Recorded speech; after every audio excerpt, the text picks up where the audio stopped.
نحمده ونستعينه ونستغفره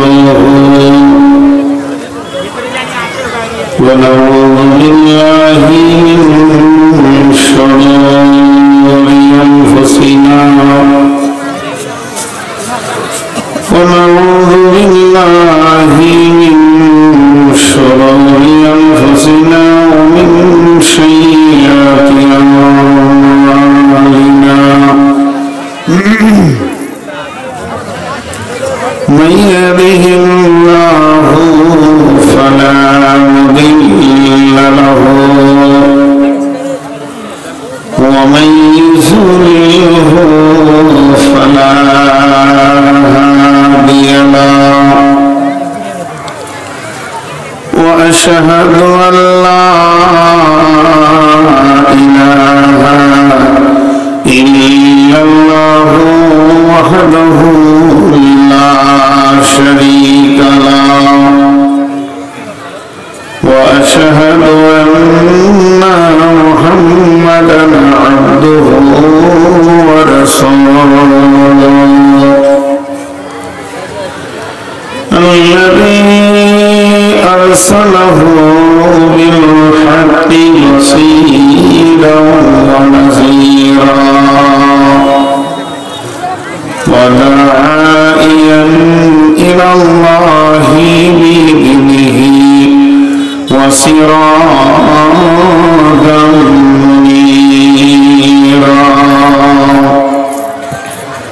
أما بعد فإن خير الحديث كتاب الله وخير الهدي هدي محمد صلى الله عليه وسلم وشر الأمور محدثاتها وكل محدثة بدعة وكل بدعة ضلالة وكل ضلالة في النار فقد قال الله تبارك وتعالى في كلامه المجيد وفرقانه الحميد أعوذ بالله من الشيطان الرجيم إنما المؤمنون الذين إذا ذكر الله وجلت قلوبهم وإذا تليت عليهم آياته زادتهم إيمانا وعلى ربهم يتوكلون الذين يقيمون الصلاة ومما رزقناهم ينفقون أولئك هم المؤمنون حقا لهم درجات عند ربهم ومغفرة ورزق كريم بسم الله الرحمن الرحيم وأخرى تحبونها نصر من الله وفتح قريب وبشر المؤمنين بسم الله الرحمن الرحيم قال النبي صلى الله عليه وسلم الدنيا سجن للمؤمنين وجنة للكافر بسم الله الرحمن الرحيم قل هو الله أحد الله الصمد لم يلد ولم يولد ولم يكن له كفوا أحد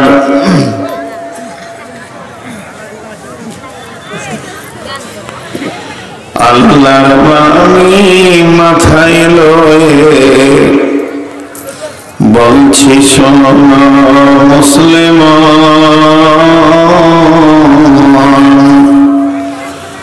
যত্ন করে রাখবে মনে হও যদি গো মুমিন।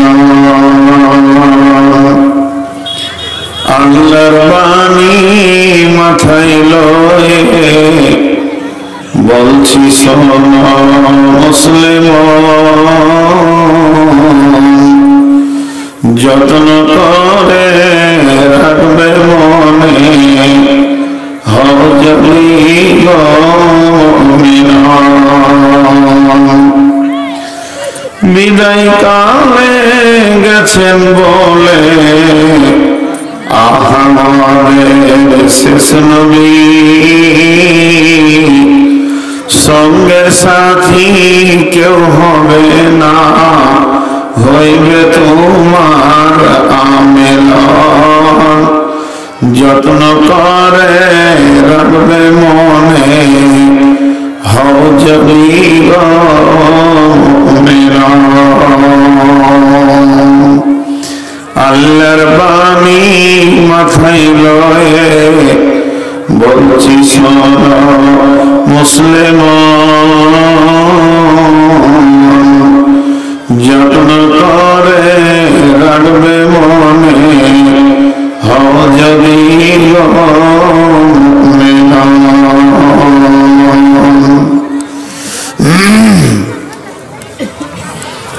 শ্রদ্ধেয় সুযোগ্য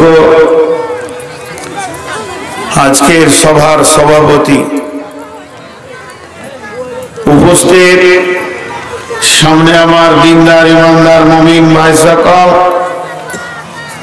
ও পর্দা থেকে শুননে वाली মুমিনা মা ও বোনেরা, প্রশংসা গুণগান স্তব স্তুতি ভালোবাসা তকদির হায়াত মত রুজি সবকিছুর মালিক আল্লাহ, যে রব্বুল আলামিন আহকামুল হাকিমিন আমাদেরকে আজকে বিভিন্ন প্রান্ত এলাকা থেকে গোত্র বংশ জাতি ধর্ম বয়স বর্ণ নির্বিশেষে এক মসজিদ কেন্দ্রিক আয়োজিত মাহফিলে হাজির করেছেন। আমরা সেই মহান মুনিবের দরবারে একবার প্রাণ খুলে শুকরিয়া করি, বলি আলহামদুলিল্লাহ। দরুদ ও সালাম বর্ষিত হোক আখিরি পয়গম্বর নবী মুহাম্মদ রাসূলুল্লাহ সাল্লাল্লাহু আলাইহি ওয়াসাল্লামের উপর। আল্লাহুম্মা আমিন। আল্লাহুম্মা সাল্লি আলাইহি আল্লাহুম্মা বারিক আলাইহি।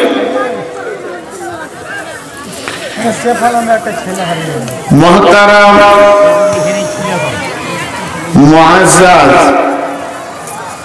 আমি আপনাদের সামনে সূরা আনফাল থেকে এবং সূরা সফ থেকে কয়েকটি আয়াত তেলাওয়াত করেছি। এই আয়াতগুলোকে কেন্দ্রবিন্দুর মধ্যে রেখে খুব স্বল্প সময়ে কয়েকটি কথা বলবো বলে নিয়ত করেছি। যদি আমার মাবুদ আমাকে তৌফিক দেন তো আমার তৌফিক ইল্লা বিল্লাহ। তো আমি আমার বক্তব্যের শুরুতে শুধু 1 মিনিট দুটি কথা বলবো। 1 মিনিট। মা বোনদেরকে বলবো, আপনারা একবার পুরুষের দিকে কানটা লাগিয়ে দেখেন কোনো আওয়াজ হচ্ছে কিনা, আর পুরুষেরা দেখেন মেয়েদের দিকে কত আওয়াজ, কত শব্দ। অতএব মা বোনদেরকে বলবো আপনারা মুখটা বন্ধ করেন। আপনি যদি বকবেন তো শুনবেন কখন? আপনি বকছেন মানে শুনছেন না, এটাই ঠিক। আর পুরুষদেরকে বলবো, খালি আল্লাহর ওয়াস্তা দিয়ে বলছি, আমি বড় আলিম, বিখ্যাত পণ্ডিত, বর্ধমান থেকে এসেছি, এ কথা বলছি না। আমি বলছি আজকের দিনে আমি আপনাদের মেহমান।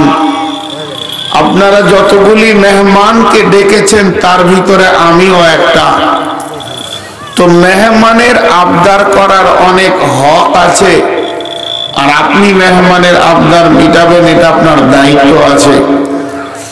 আমি আপনাদের কাছে লম্বা কিছু আবদার করছি না, ছোট্ট মতো একটা আবদার করছি।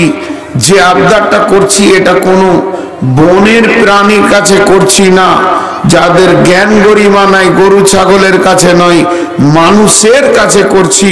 তাহলে মানুষ এই আবদারটা মিটাবে বলে আশা করছি। যার সামনে জায়গা ফাঁকা, ওই জায়গাটা আপনি পুরা করেন। ভাই আল্লাহর রাস্তে বলছি, একটা মিনিট আপনারা শুনেলেন, সামনে জায়গা ফাঁকা, ফাঁকা জায়গা আপনার দায়িত্ব, আপনি পুরা করবেন। আপনার সামনে জায়গা ফাঁকা থাকবে, এটা আপনি পুরা করেন। একটু এগুলোকে ভরে নেন, দূরে কেউ থাকিয়েন না ভাই আমার। জায়গা ছাড়ো, আগে বাড়ো, নাম পাল্টাবে, দাম বাড়বে। এই সামনে চলে আসেন যুবকের দল, এগুলো সব ফাঁকা আছে, চলে আসেন। মাশাআল্লাহ, এখানকার লোক অনেক ভালো, শুধু ভালো নয়, অনেক ভালো। এই যুবকের দল, ছেলে মানুষের দল, নিচে বসরে বাবা। চেয়ারে বসে কি কোনো শান্তি আছে? শান্তি তো নিচে আছে। আমি জালসা শুনতে গেলে নিচে বসে, চেয়ারে বসে শান্তি নেই। কথা বলতে গেলে একটু হাত পা নড়তে হয়, বলি মাশাআল্লাহ, বসে যান, বসে যান। আলহামদুলিল্লাহ, আলহামদুলিল্লাহ। ভাই আপনাদের সামনে জায়গাটা পুরা করবেন না? ওরা হাসছে, ফের মনে মনে ভাবছে আমরাকে বলে না কেন রে। ভাই আল্লাহর বান্দা, আল্লাহর গোলাম, আপনাকে আল্লাহর রাস্তা দিয়েছি, আমার নয়। আপনি যদি আল্লাহকে ভালোবাসেন, রসুলকে ভালোবাসেন, তো ভালোবাসাটা একবার দেখান। আল্লাহর বান্দা, আল্লাহর গোলাম। আল্লাহু আকবার। লেটে আসছে, আসেন আসেন ভাই। কিছু বাচ্চা নরমাল হয়, কিছু সিজার করে হয়তো, অনেক ভেজাল আছে। দেখেন এবার কত ভালো লাগে। এইখানটা খালি ফাঁকা রেখেছে ওরা, ওই মুরব্বিটি ফাঁকা রেখেছে, ওরা হিলবে না, নিয়ত করেছে। আগে আছে সকলে একবার বলি, মহব্বতের সঙ্গে বলি আলহামদুলিল্লাহ। আওয়াজটা একটু জোরে হতে হবে, জোরে আলহামদুলিল্লাহ। মহব্বতের সঙ্গে বলেন। বাংলাদেশে দেখেন কত জোরে চিল্লাই, অত জোর চিল্লাতে বলছি না, সবাই একবার বলি আলহামদুলিল্লাহ, মাশাআল্লাহ। এখন আমি আমার বক্তব্য শুরু করেছি। আজকের বিষয়বস্তু হচ্ছে মুমিন। মুমিন, এইটাই বিষয়। এখন আমি যে কথা বলবো একটু ধীরে শুনতে হবে। কাজ দুটি, জায়গা দুটি। কাজ দুটি, জায়গা দুটি। একটা কাজের নাম গুনাহ, একটা কাজের নাম নেকি। একটা জায়গার নাম জান্নাত, আর একটার নাম জাহান্নাম। সারা দিনে, প্রতি ঘন্টায়, সারা দিনে, সারা সপ্তাহে, সারা মাসে, সারা বছরে মানুষ যত কাজ হাত পা নেড়ে করে, ও দুটি করে, হয় গুনাহ করে না হয় নেকি করে। হয় গুনাহ করে নাই নেকি করে, দুটোর মধ্যে একটা গ্রুপে পড়বে।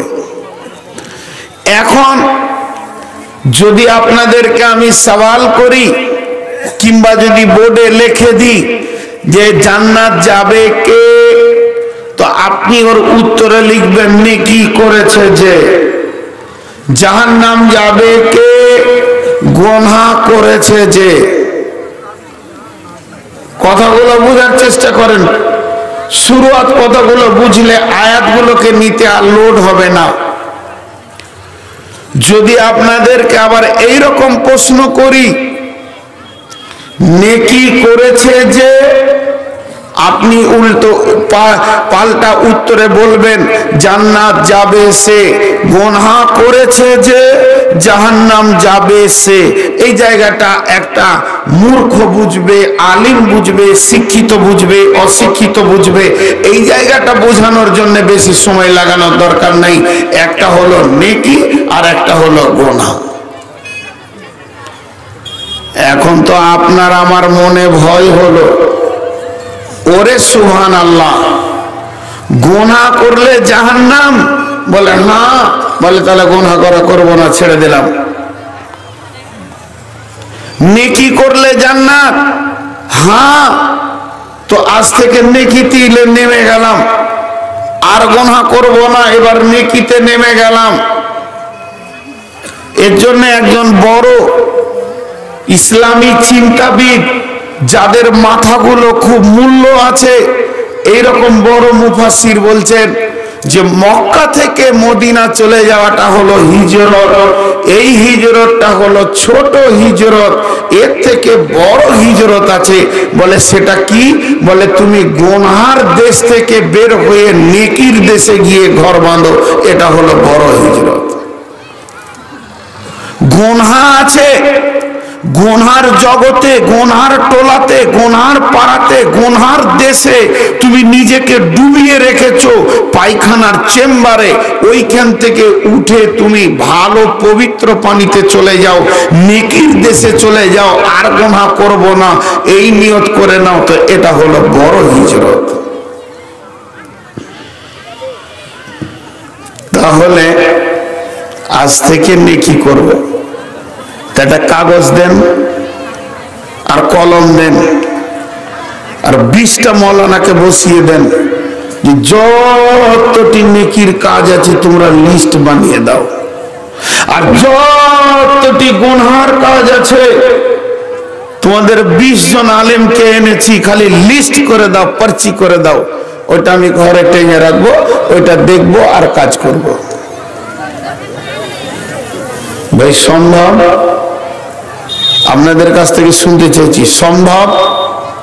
পর্চিটা বানিয়ে দেওয়া সম্ভব? এতগুলি লোক হ্যাঁ না বলে না, সম্ভব নয়।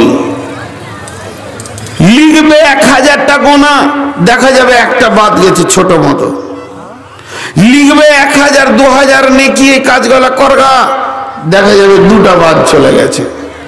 এবার একটা মিসাল দিব, উদাহরণ দিব, তারপরই আয়াতে ঢুকে যাব। উদাহরণটা ভালো করে শোনেন। আমলাবাড়ি একটা বড় গ্রাম, যদি কোনো শিক্ষিত ছেলেকে বলি এই গ্রামে যত বাল্ব আছে তুই নিভিয়ে দে, তো এবারে সুইচ মারতে লাগলো, দেখা যাবে ইন্ডিকেটরটা জ্বলছে পিটপিট করে, পারলে না ও সব নিমাইতে। যদি বলি বাল্ব গুলা নিমা আছে তুই জ্বালা, তো দেখা যাবে কোথাও একটা বাল্ব ঝুলছে, ওইটা সুইচে হাত পড়েনি। কিন্তু ও যদি চালাক হয়, কি করবে? গোটা গ্রামে একটা ট্রান্সফরমার আছে, একটা জাম্পার সুইচ আছে, ওটা নামাবে তো ইন্ডিকেটরের বুনিয়াদ মরে যাবে। এক সুইচে গোটা গাঁ কাবু, আর ওইটা তুলবে তো গোটা গাঁ এক সুইচে হয়ে যাবে। আল্লাহ রাব্বুল আলামিন বলছেন গুনার একটা মা আছে, নেকির একটি মা আছে, আব্বা আছে। গুনাহকে বানানো একটা বাচ্চাকে বানাতে গেলে গরুর বাচ্চা হোক, ছাগলের বাচ্চা হোক, ভেড়ার বাচ্চা হোক না কেন, চাই মানুষের বাচ্চা হোক, ওকে দুটি জিনিস লাগবে, একটা নারী লাগবে, একটা পুরুষ লাগবে, তবেই না একটা মানুষের বাচ্চা, একটা গরুর বাচ্চা, একটা ভেড়ার বাচ্চা বানবে। তেমনি নেকি একটা বাচ্চা, গুনহাও একটা বাচ্চা, এর মা আছে, এর পাওয়ার হাউস আছে, এর জাম্পার আছে। নেকি একটা বাচ্চা, এরও মা আছে, এরও পাওয়ার আছে, এরও জাম্পার আছে। যদি কেউ দুটি গুনহা পৃথিবীতে করে, কারো ওপরে যদি দুইটা খাসলত খারাপ হয়ে যায়, দুইটা নোংরা অভ্যাস যদি তার কাছে এসে যায়, পৃথিবীর যত গুনাহ আছে সব করবে, কোনো অসুবিধা হবে না, নির্দ্বিধায় চালিয়ে যাবে। আর দুটি ভালো গুণ আছে, দুটি ভালো অভ্যাস আছে, দুইটি ভালো খাসলত আছে, যদি কারো ভিতরে এসে যায় ওই দুটি, তাহলে যত নেকি আছে ও করবে, ওর দ্বারা অসুবিধা হবে না।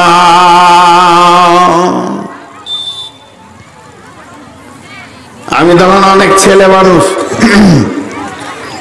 একদম এই মাদ্রাসা থেকে পড়ে এসেছি,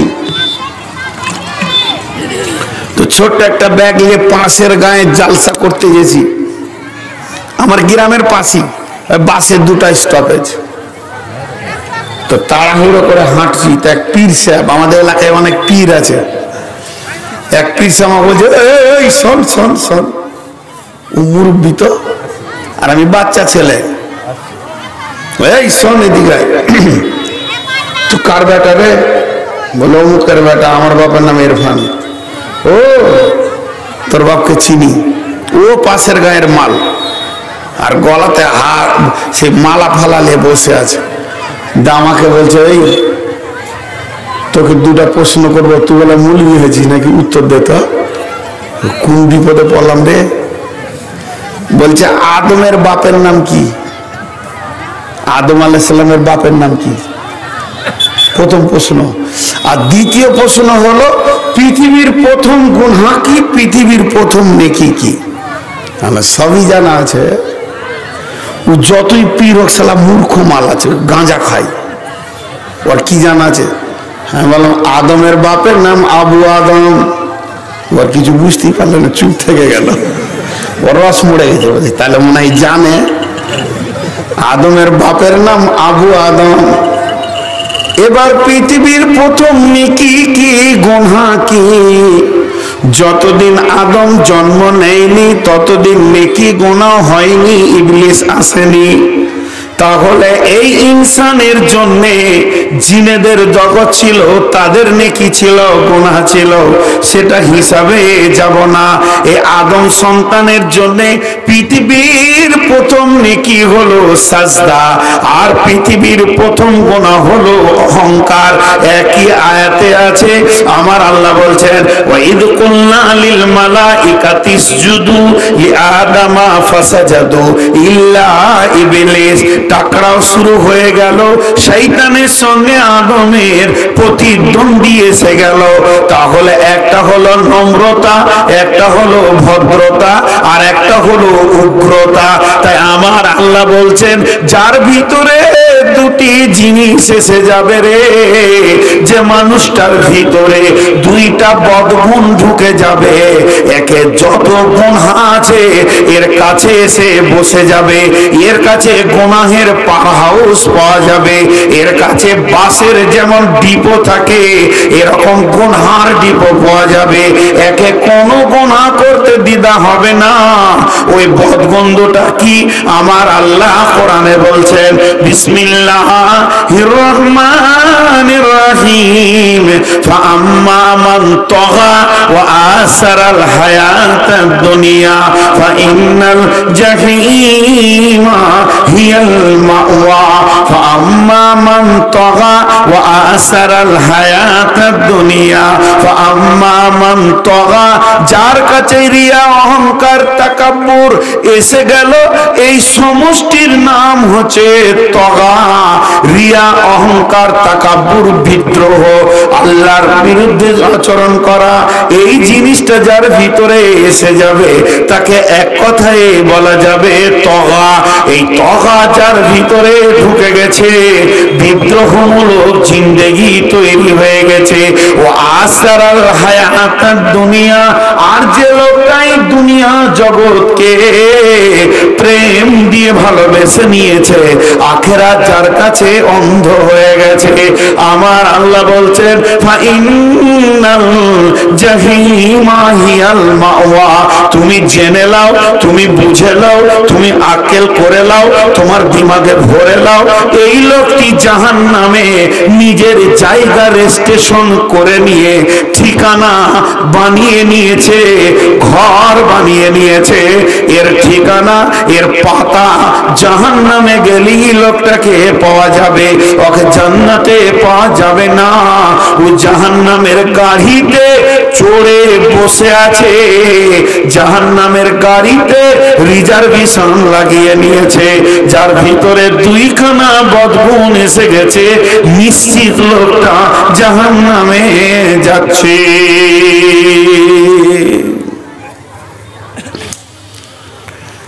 ভেজাল শেষ হয়ে গেল। তাহলে জান্নাত কে যাবে? ভালো বন্ধুটা কি? মা বোনেরা আবার চিল্লাতে শুরু করে দিয়েছে, একবার চুপ হয়েছিল। পৃথিবীতে একটা প্রাণী আছে পেছন দিকে হাঁটে, যে বলতে পারবে ওর কাছে 1000 টাকা নিব মসজিদে লেগে? বলেন তো দেখি। পেছন দিকে হাঁটে, সামনের দিকে হাঁটে না। ওর চোখ আছে সামনে, তাও পেছনে হাঁটে। জানেন?